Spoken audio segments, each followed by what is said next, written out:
First problem. Okay.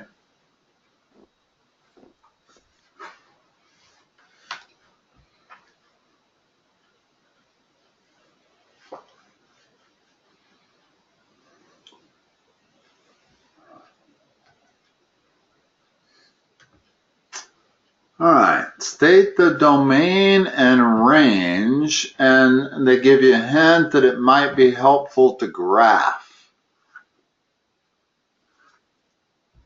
How would I graph this? What's the parent function? The 4x minus 1 squared. No, just x squared. Okay, yeah. Okay, x squared looks like that. Okay. So this is some transformation of that curve. Yeah. Well, there's two things going on. There's the 4 that multiplies it, and there's the minus 1. We need to figure out what each of those does. What does the minus 1 do? Does it go right 1? Yeah, correct. So if I move everything right, that's what just x minus 1 squared would look like. Okay. Now, what does the 4 do? Go left 4? No, Up. Does it go up 4? nope. It's not a horizontal or a vertical. It's a vertical stretch. Oh. In other words, I'm looking at the black curve, and I'm going to stretch it by a factor of 4. Now, what that means is that that point right there is 4 times further away from the x-axis as that point. Okay. I see. Okay? So that's what that 4 is it makes it skinnier, the parabola, and it makes it skinnier by a factor of 4. So you have two things going on. Okay, so now let me erase some of the stuff. That's not our curve. That is our curve, the black curve that you see.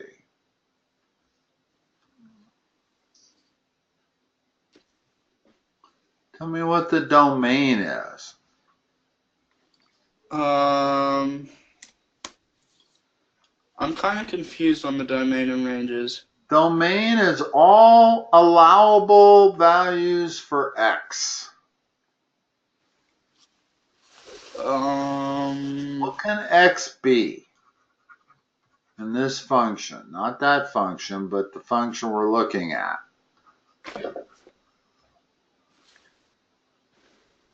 Is there anything, the way to really think about domain, Lachlan, is to think about what x cannot be. That really is the way to think about it. Now, not really sure why they told you to graph it first. A graph helps, but in this particular case, when you're trying to figure out domain, Yeah. is there any value of x that I cannot put in there? No.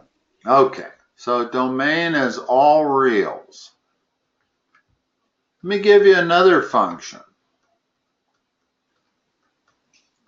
Is there any value of x I cannot put in that? No. 0. Oh, yeah, 0. You cannot divide by 0.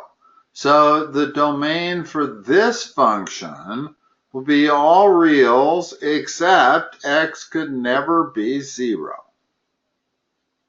So the way to think about domain is what x can't be, not so much what x can be. I'll give you another one. What's the domain of that? Would it be x? What values can x be? The real numbers? No. I cannot take the square root of a negative number. Okay. Can't do it. So all negative numbers are eliminated from the domain. Yeah. So the domain is x needs to be greater than or equal to 0. Okay. That's the domain of that function. I think I am with you. Well, just think about x as being whatever x possible values you can plug in for x. Now, one of the primary rules about mathematics is you cannot divide by 0, right? In fact, Yeah. that is the number one rule. Okay. So if I have a function equals 1 over x, well, x can never be 0. That violates a fundamental rule of mathematics. Okay. It can be anything else. It can be a negative number, a positive number, a fraction. It can be So is that anything except 0. So that's so? the way to think about domain, is you just cannot plug in values for x that you can't mathematically do. So when it's anything, is that when you put the infinity? Yeah, if you're putting this in interval notation, it's minus infinity to positive infinity. That's Okay. the same as all reals. And if you look at my black curve, Yeah. it's asking you what values of x you can put in. There are no restrictions. Yeah. According to that curve, I can put in negative a billion, I can put in positive a billion, I can put in negative 1/2, I can put in positive 1/4, and I can put in 0. So there is nothing that restricts the domain of that function. And I don't know that necessarily you need to graph it. I actually think it's easier to see if you look at it algebraically. Yeah. Because when you look at it algebraically, you can see that nothing restricts x. I can put in Yeah. any number I want for x. It's not like square root of x. Square root of x, I can only put in positive numbers. 1 over x, I can only put in numbers that aren't 0. So different functions have different domains, but the domain for quadratics, this is a quadratic, is always all real numbers. Always. All right. The range, a little different. The range is what are the allowable values for f of x. In other words, what can f of x be? Well, if we look over here, there's a graph of it. Can it be negative? No. No, it can't be. Can it be 0? Yes. Can it be positive? Yep. Can it be positive a billion? Yes. So what's the range? Um, so x can, or y, so any, so less than or equal to infinity. Well, let's just talk about the range first, and then we'll put it into interval notation. Okay. If we look at that graph, we see that the y value has to be greater than or equal to 0. All right. Okay, so what that is in interval notation is a bracket 0 to positive infinity. Okay. So if you have to use interval notation, that's the notation to use. Now, why do I have a bracket instead of a parentheses there? to show that it has to be less than or equal to? Well, correct. It could be 0. In other words, this problem, there's 0 right there. So the y value can be 0, and that's why we use a bracket. You Okay. always put parentheses next to infinity signs because infinity is not a number, it's a concept. It's growth without, in other words, unlimited growth. So you always have parentheses around infinities, but sometimes you have parentheses around numbers. If it can be 0, then you need a bracket, not a parentheses. And we can see that it can be 0. When x equals 1, f of x is equal to 0, correct? When I plug in 1 for x, Yeah. the range, therefore, can go down to 0. But notice there is no number that I can plug in that makes f of x negative. Okay. Because that is always a positive number, x minus 1 squared. Anytime you square something, you get a positive number. It doesn't matter if your original thing started out negative or positive. When you square it, it becomes positive. When you multiply that positive by 4, it stays positive. However, it can be 1. Excuse me, it can be 0. So therefore, the range is the allowable y values, or in this case, what they call f of x. All right. Now, next parts are pretty easy. When they say f of minus 3, it's all you have to do is plug whatever is in the parentheses in for x. Okay. So what is f of minus 3? It's going to be 4 times, help me fill the rest of it out. -3 -1 and then squared. Perfect. What's that number? So 4 times -4. Square it Square. first. Always do the exponents first. Oh, do you square the entire thing or just the bracket? No, you're squaring just what's in the parentheses. What is that, first of all? What's minus 3 minus 1? -4. Now square that number. -16. Not minus, it's plus 16. Oh, plus 16. Yep, yep. Okay, now multiply that by 4. 64.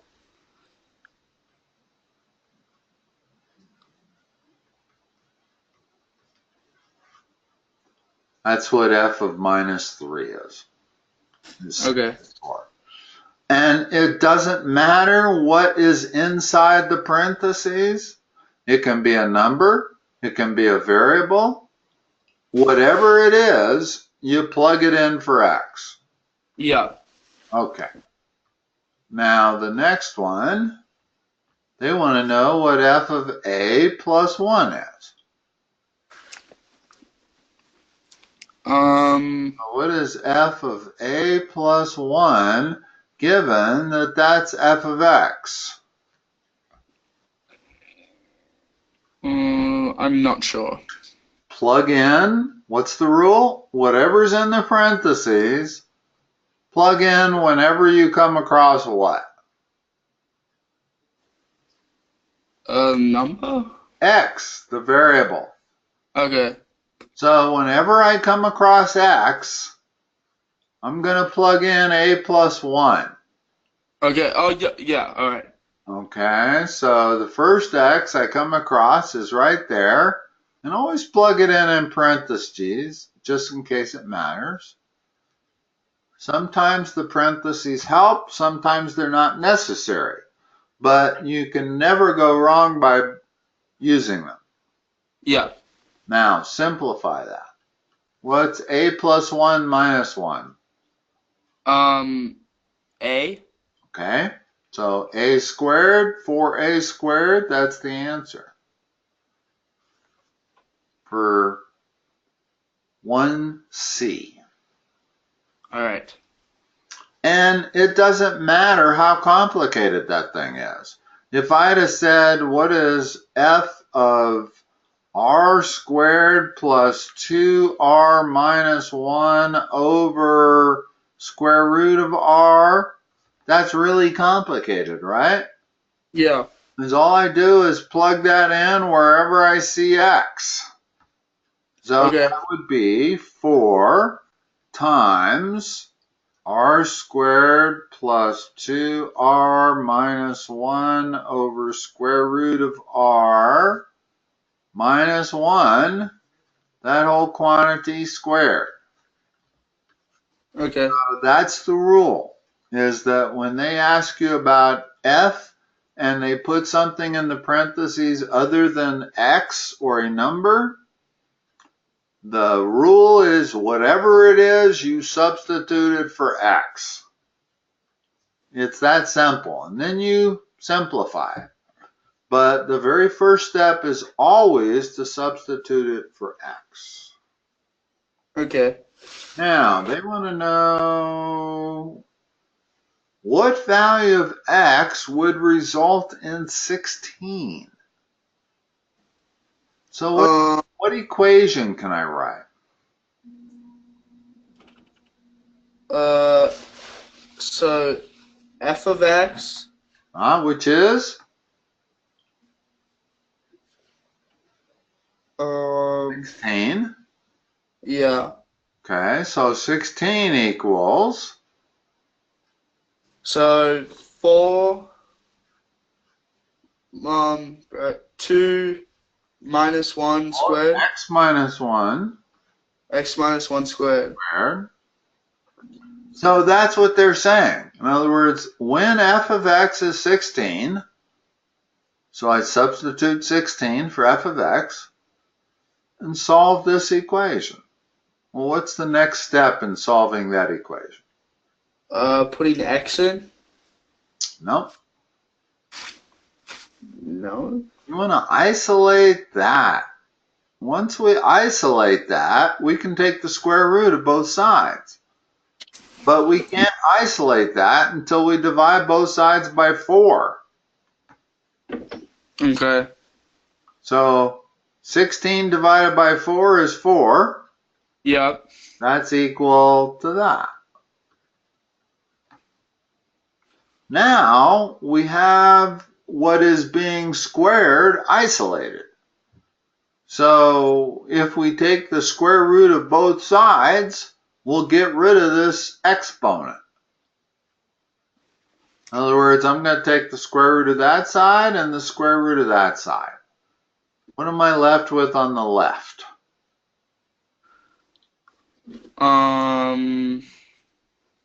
It's the square root of 4. 2. It's actually plus or minus 2.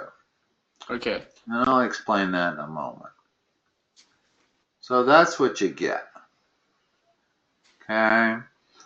Whenever, let's go up here on the upper right. Whenever you solve an equation by taking the square root of both sides, your answer always needs to begin with plus or minus. Okay. The reason is that minus 5 squared is equal to plus 25. Plus 5 squared is equal to plus 25. So there are two solutions to that, plus and minus 5. Well, you need to do the same thing whenever you're dealing with any equation and you're taking the square root of both sides. You need to begin your answer with plus or minus 2. Now that still doesn't answer the question because they wanted us to solve for x. So I'm going to turn it around here just because I'm more comfortable with everything on the left in terms of variables. So if we're solving that, what is x going to be equal to? 3. Well, there's two answers. What's one Oh, answer? That's one uh, answer. In other words, one answer is plus 2 plus 1, okay. which is 3. But the other answer uses the minus sign. So the other answer is minus 2 plus 1, which is minus 1. So those are the two answers, 3 and minus 1. Find the value of x when that is true. Well, x equals 3 or minus 1. If you plug in either of those answers, notice what we get when we plug in 3. We get 2 squared, which is 4, times 4, that's equal to 16. Yep. Well, if we plug in minus 1, what do we get? We get minus 2 squared, which is still equal to 4. 4 times 4 is 16. So Yep. both of those answers satisfy the problem. Okay. And that was the problem. F of x had to be equal to 16. Alright, I see. Find the value of x where f of x equals 0. Well, give me the equation I need to write. In other words, almost all math problems, you have to write an equation and solve. That's always going to be the case. So you should always kind of be on the lookout for what's the equation going to be. Okay. So 0 equals f x minus 1 squared. 4 times x minus 1 squared. Oh, 4, sorry. Yeah, the only thing you're changing is that. That's equal Yeah. to 0. Okay. Okay, now next step of that equation. Do you divide it by 4? Correct? What's the next line? So would it be 0 still equals 1? When you divide, okay, I get you. Okay, go ahead. And then x minus 1 squared? Yeah, we don't need to write the 1. Okay. So just leave it? Yeah, it's that. Yeah. Now solve that.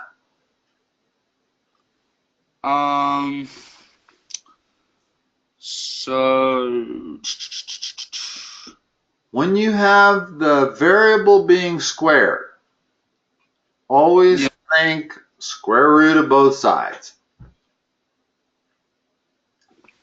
okay. If I So take the square root of both sides, what do I get? In other words, I'm going to take the square root of that side, and I'm going to take the square root of that side. What's the square root of 0? isn't it 0? What's the square root of the right side? 1 or X minus 1. x minus 1. In other words, when you take the square root of something being squared, it's always the something. Yeah. So now, what is x?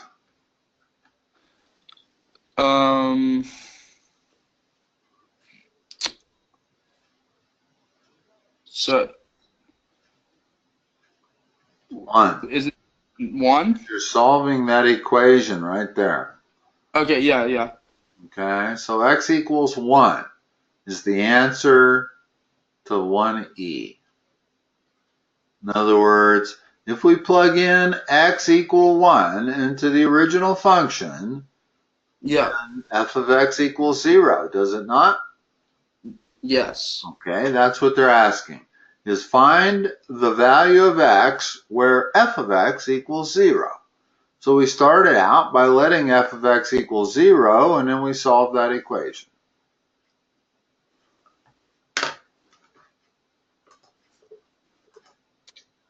All right, let me scroll down here a little bit. We can get to the next one. Okay, we're take a picture of it. All right, state the domain and range. Graph it first may be helpful. Tell you what, let's do it. Let's do the domain without graphing it. Okay. I want you to look at that function. Are there any values of x that you cannot plug into that? No. So what does that make the domain? All real numbers? Yeah. And which is the same as saying negative infinity to positive infinity. Okay. Okay. This is interval notation, but that's another notation that is acceptable sometimes. Depends on your teacher. Yeah. What she wants in terms of whether she wants interval notation or just any kind of notation. Now, the range is always harder than the domain. Yeah. So let's graph it. That's where graphing it. In other words, the domain of any quadratic is always all real numbers. So it doesn't take a lot of thought Yeah. to figure out what the domain is of a quadratic. It has to be a quadratic for it to be all real numbers. Okay. Now range, let's graph it and it will help. Where do I begin this graph? First of all, what am I graphing? Is it a straight line? Is it a curved line? What is it called? Is it a vertex? It's a parabola. Every quadratic graphs as a parabola, meaning it either graphs like that or graphs like that. Okay. Okay? You got to figure out how to graph this particular parabola. Where do I start? Do you go left 3? No, you go up 3. Up 3. This is the same as minus x squared plus 3. When you're adding a number outside the function, it's a vertical shift. Yeah. So you go to there. Now, is this a parabola that opens up or down? Down. So it has to be like this. Yeah. In other words, the only consequence, if I was graphing x equal minus x squared, it would be this. But because it's minus x squared plus 3, and the plus 3 is a vertical shift, it's the black line, not the pink line. Yeah. Okay? Now, domain again, when you look at that, now I want you to look at it graphically and tell me, can you see why the domain is all real numbers? Because it has like no restrictions. Well, the domain is the x-axis. Yeah. Well, that thing goes to infinity, and it goes to infinity in both the y-axis and the x-axis. In other words, it goes to negative infinity that way, and it goes to positive infinity that way, if you let it go far enough. These arrows mean that that thing extends forever. Well, notice that because it extends forever, it goes down forever, but it also goes to the right forever. And on this side, it goes down forever, but it goes to the left forever. Domain is the horizontal available values. So horizontally, I am not restricted. I can put in negative infinity to positive infinity. And I can also see that algebraically nothing restricts me from putting in any value of x that I want. So domain for quadratics is very easy. It's all real numbers every time. Range is always different. Okay. You can see the range. The range is what can y be? Y is the vertical axis. X is the horizontal axis. So is it y is less than or equal to 3? Perfect. And if I put that in interval notation, what is it?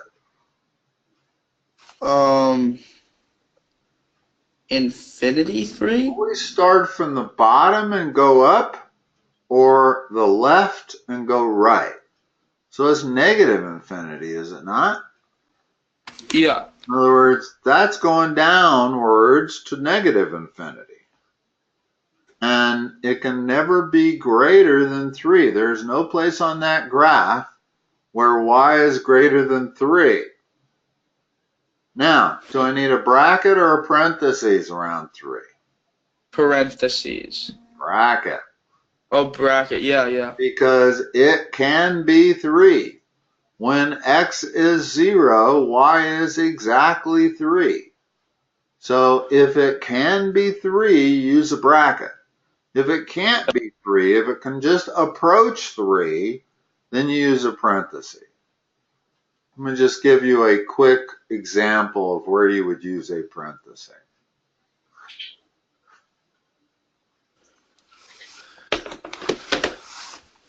It's the domain on this function. This is a very familiar function.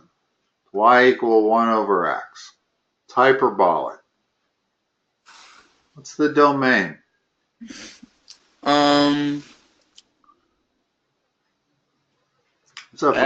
This is a vertical asymptote right there. And Yep. a horizontal asymptote right there. Is it all real numbers? Well, almost. Look at that graph and tell me what x cannot be. Um. In fact, look at the function and tell me what x cannot be. Oh, it can't be 1? Can't be 0. You But cannot 0. divide by 0. That is the number one rule of math. Never forget it. You cannot divide by 0. Well, if x were 0, I would be dividing by 0. And if I look at the graph, I can see that there is no point on that graph where x is 0. These lines here approach the y-axis, but they never touch it. So this would be negative infinity works. 0, it approaches, but it can never be 0, so I would use a parenthesis. And then there's another interval where it can go from 0 to positive infinity. In other words, this whole area there. That's 0 to positive infinity. So the answer is all real numbers. There's a couple of ways to express this. Domain is all reals with the exception of x cannot be 0.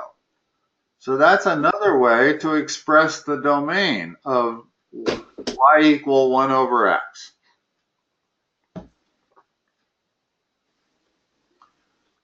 All right. So I'm gathering from what you're saying that interval notation is what your teacher uses. And Yeah. what they want as answers. Okay, so let's stop with those kind of answers. We're going to use these answers on everything.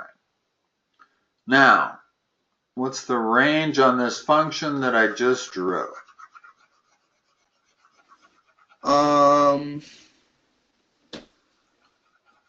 Well, Hold on, let me rewrite it. 1 over x, that's the function. It's hyperbolic, I've graphed it. What are the possible y values? That's how you answer range, is what are the possible y values? Starting at negative infinity. Yeah. And does it go to positive infinity? Well, do you see any points there where it's equal to 0? No. That's because 1 over whatever number you want to plug in for x can never be 0. The only way that can ever be 0 is if the numerator is 0. So it cannot be 0. Y cannot be 0. There is no number you can plug in for x that makes y 0. Yeah. So it goes from negative infinity up to 0, and it's a parenthesis because it cannot be 0. In combination with 0 to positive infinity. So that's both the domain and the range of this hyperbolic function. Yeah. Okay, now the only reason I talked about that was hopefully it would improve your understanding of what domain and range means. It did. Now let's go back and figure out number B. What is g of 5? So you write out the equation. So g of 5 equals 3 subtract 5 squared. Perfect. What's that answer? 22, because 5 squared is 25, so then minus the 3 is 22. Hold on. It's 3 minus 25. It isn't 25 minus 3. Oh, so it'd be negative 22? Perfect.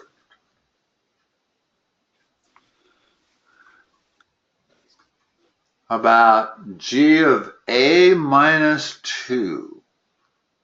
So you go g of a minus 2 equals 3 subtract a minus 2 squared. Yeah, and always know that parentheses is what you need to use here. In other words, when you said a minus 2 squared, you really needed to say the quantity a minus 2 squared or left paren a minus 2 right paren squared. In other words, a minus 2 squared could be that. Yeah. And that's not what we're looking at. We're looking at the quantity a minus 2 squared. Okay. Okay? So, now how do I solve that? In other words, they want me to simplify it also. So you do Expand that. What is a minus 2 times a minus 2?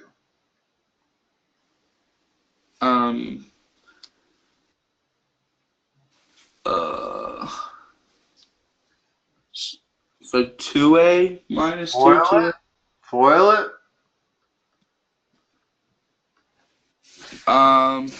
That times that, plus that times that, plus that times that, plus that times that. So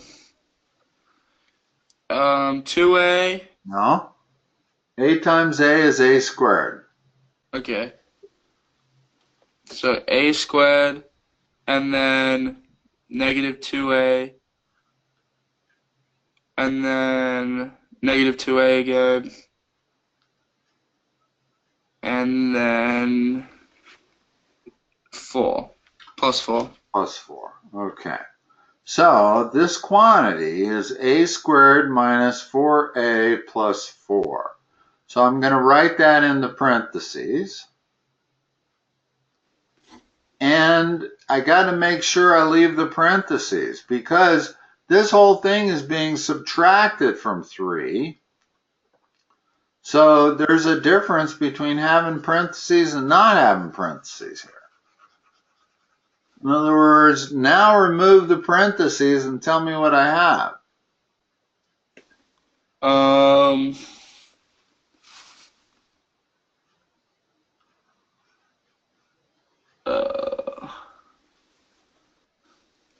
All you have to do is distribute that negative sign to every term in the parentheses. So a squared Minus plus, a squared. That negative sign needs to go to the a squared also. yeah, and then plus 4a plus 4. That negative sign needs to be distributed to that 4. Minus 4. Now simplify. Um, Starting with the a squared term. so 3. Starting with the a squared term. Always start with the highest degree variable, then the next highest degree variable, and then the number. So a Oh, what's that? minus a squared, That's the first term. and then minus 4. I think it's a plus 4a, the next biggest a term. And now combine the two numbers. What's 3 minus 4? -1. That's the answer. Okay. Okay? So whenever they give you these questions as to calculate the function with something in the parentheses, doesn't matter if it's a number, doesn't matter if it's an expression, doesn't matter if it's a variable, whatever it is, you plug it in place of x. That's the rule. And then you got to simplify it. And we just saw that simplifying it was the hard part. Plugging it in place of x was easy, but simplifying it is tough. Okay, now they're going to ask you the same thing. What is x if g of x is minus 21? So give me the equation I need to write and solve. That's what math is all about, is writing equations and then solving them. So minus 21 equals 3 minus x squared. Good. Next step. So then, do you simplify? Correct. So you simplify by 3. So -7. Hold on. You're not dividing by 3. You're subtracting 3 from both sides. Notice that if I subtract 3, it gets rid of the 3. Yep. If I divide by 3, it does not. All right. What you have to do is the opposite of what it's doing. Right now, that 3 is being added. So you have to subtract it. Okay. Okay? So subtract 3 from both sides. So minus 18 equals... Nope. Minus 21 minus 3 is minus 24. Oh, yep. Minus 24 equals -x squared. Okay, next step.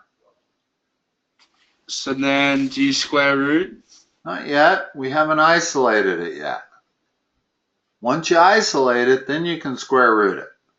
But there's still a negative sign in front of it. So do we have to do... Do we just square? Divide by -1. Okay. In other words, if I divide both sides by -1, excuse me here a second, that's a -x squared, okay? So if I divide by -1 and I divide that by -1, the left turns into 24, the right turns into x squared. Now we got it in a form where I can take the square root of both sides. Yeah. Okay, so what's x equal to? X is equal to 24.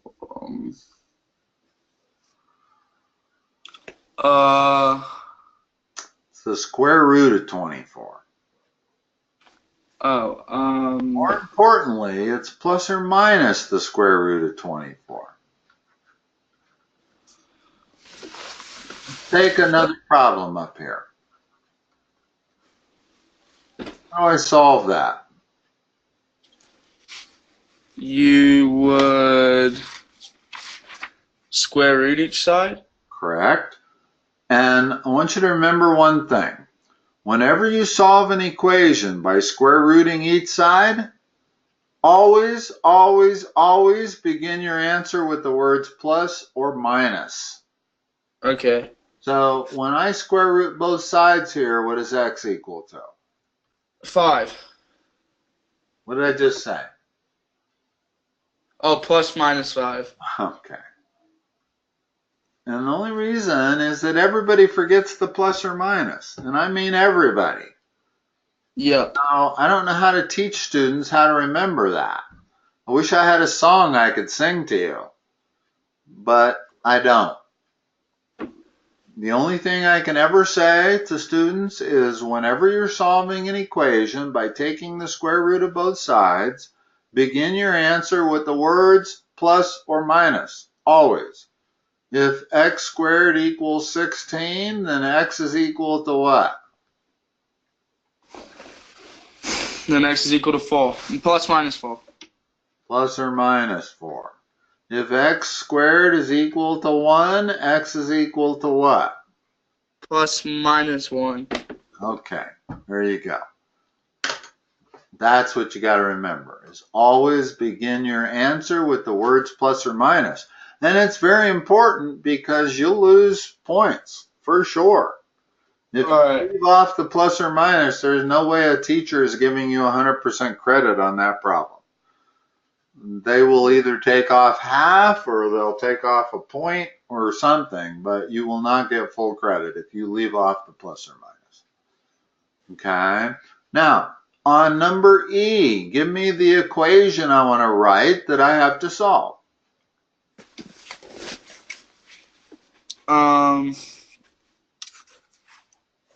0 equals 3 minus x squared. Okay, now solve that. What's the first step in solving that? Minus 3.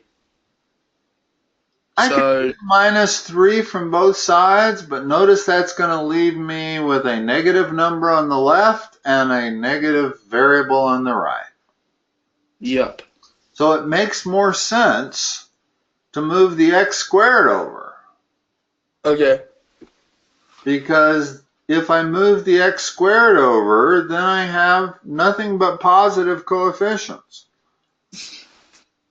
Yep. And if I've learned anything about math is that people do better with positive coefficients than they do with negative coefficients. Negative coefficients give people nightmares, but positive coefficients most people can handle okay. So what's x equal to? X is equal to Words are you supposed to begin your answer with? plus minus.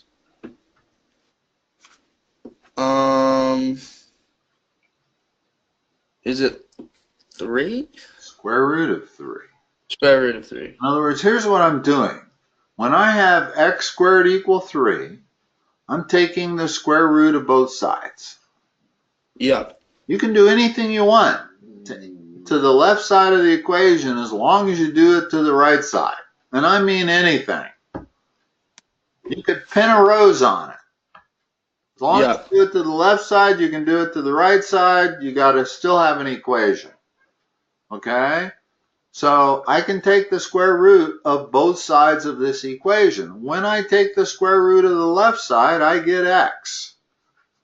Yep. When I take the square root of the right side, I get plus or minus square root of 3. Now, you might say, well, how come I don't get plus or minus x on the left? You actually do. Yeah.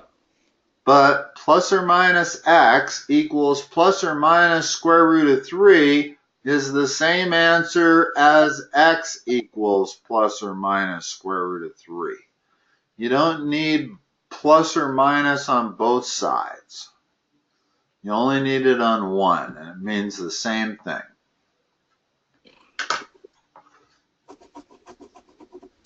Okay. Okay.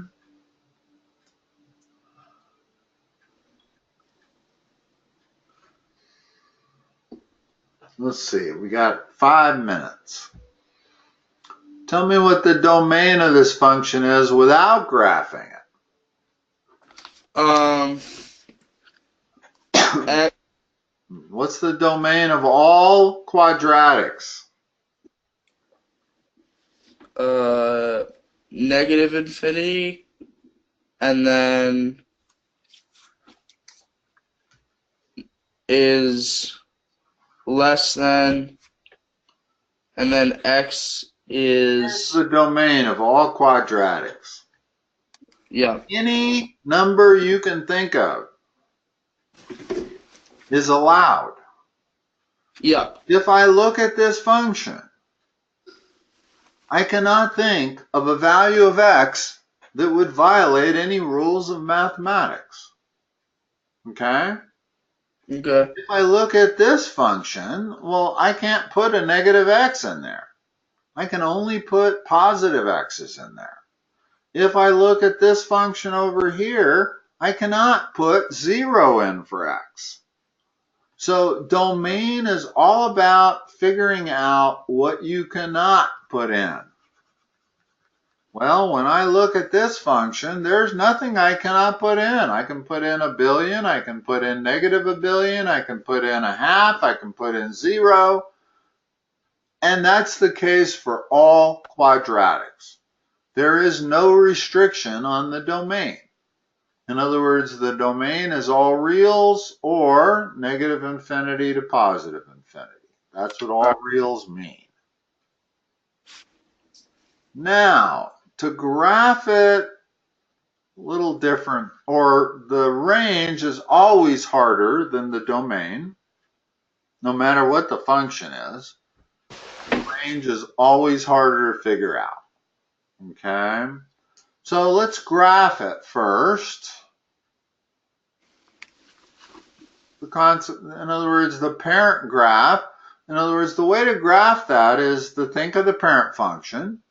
Parent function is this, and which is this. And yep. how does this function vary from the parent function?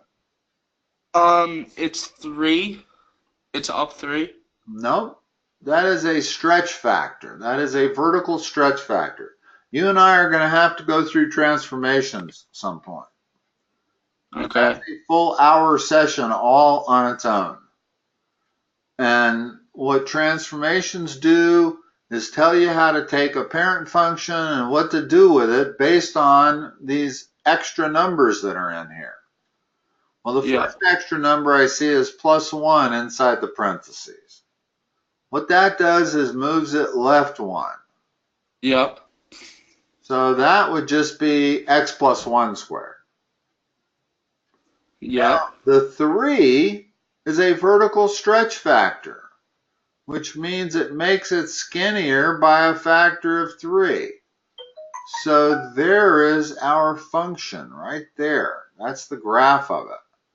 Yep. See how successful I can be at erasing everything else. All right, so we're looking at the pink line. That Yep. is, here, I'm going to redraw it. It's easier. The pink line is this.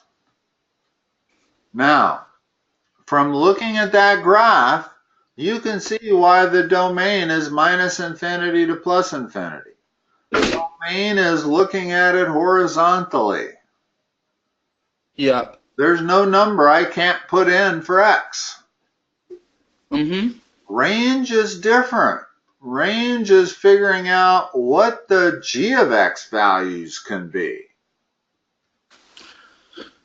Well, you see any negative numbers there? No. Okay, so what's the g of x have to be?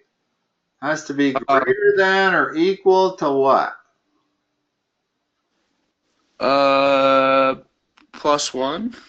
That's actually on the x-axis. Oh. So it's a 0. Yeah, that +1 shifted it left or right. In this case, left.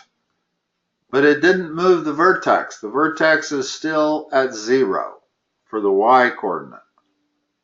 Yep. So this thing can be greater than or equal to 0. What is that in interval notation? So negative infinity? Oh, you see any negative numbers on there? No. So where's the bottom of it? 0? Is it a parentheses or a bracket? Parentheses. Actually, it's I a mean, bracket. bracket, yeah. It can be 0. We see that it's 0 right there. Yes. What's the right side of it? Infinity. Okay. And that always has parentheses. So that is the interval notation for the range. Lachlan, I'm sorry I have a 4 o'clock that I'm already late for, so I gotta run. All right. I will talk to you next time. Okay.